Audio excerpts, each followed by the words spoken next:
என்னடி அங்க பாக்குற? ஏன் இவ்ளோ லேட்? அவன் எங்க?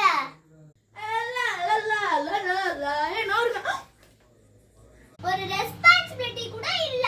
டீச்சர் உள்ள இருக்காங்க, டிசிப்ளினை மெயின்டைன் பண்ணனும். Sorry ma'am. ஃபர்ஸ்ட் ஷோல்டர்ல இருந்து கையெடு. Sorry ma'am. சாரில கொண்டு வேணாம். சார் வேற நெயில் கட் பண்ணலனா சார் கிட்ட பேசிக்கோ. நெயில் கட் பண்ணல. அப்போட கட் மாட்டிட்டே. என்ன பேச்சு வேண்டி கிடக்குது? வந்து உட்காருங்க. ஏய் வா வந்து உட்காரு.